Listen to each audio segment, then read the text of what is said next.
Our first story happened back in February. Many of you followed along in our coverage of the Taylor Schabusiness case. She was the Green Bay woman arrested for murdering and dismembering a man last year. However, before her trial in July came a shocking moment during a competency hearing. As we showed you that day, video captures Schabusiness attacking her attorney, Quinn Jolly, in court. Immediately, she was subdued by a sheriff's deputy and pinned to the ground. Shortly after, Jolly withdrew as her attorney and a new public defender was appointed. After many other competency evaluations, she eventually went on trial in July, where she was convicted on all charges. The jury also found her responsible for her actions, knowing right from wrong. In September, she was sentenced to life in prison without the possibility of any release on extended supervision. Our next one happened in March when we told you about the murder of David and Jan Metzig in Winnebago County. The alleged killer, their son Eric. The couple was found dead at their home in the town of Wolf River. Eric was arrested hours later. A criminal complaint said investigators found a journal in his bedroom detailing that he wanted to eliminate his parents and make it look like they disappeared while out for a walk. David and Jan were the owners of Union Star Cheese and well known around the state.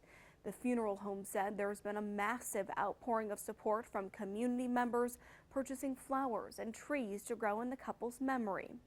Eric's case is still ongoing in the court system. 2 months later came some great news for the city of Green Bay. A report by U.S. News and World Report ranked Green Bay as the #1 place to live in the United States. The national rankings are based on multiple factors, including crime rate, housing and goods affordability, and climate quality.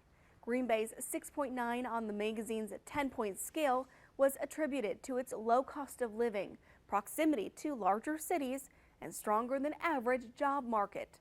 That placed it ahead of 149 other metro areas. Not even a week after that came more big news for Titletown when the NFL announced Green Bay would host the 2025 NFL Draft.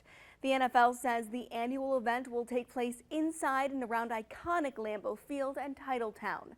Green Bay has been petitioning for the draft in recent years as the NFL moves it from city to city.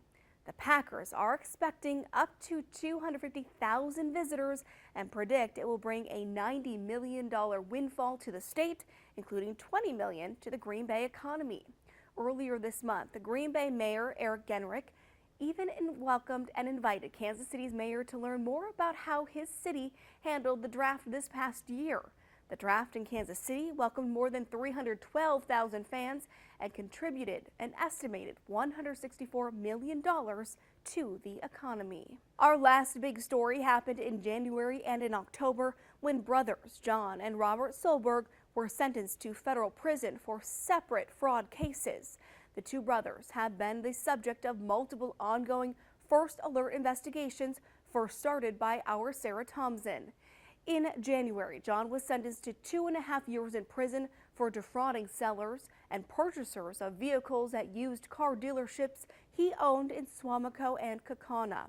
He was also investigated for multiple other businesses he owned where customers alleged they were cheated out of money. Then in October, his brother Robert was sentenced to 1.5 years in prison for defrauding the federal Paycheck Protection Program. He was also previously convicted of conspiracy for a scheme to roll back odometers on used vehicles and sell them to unsuspecting buyers.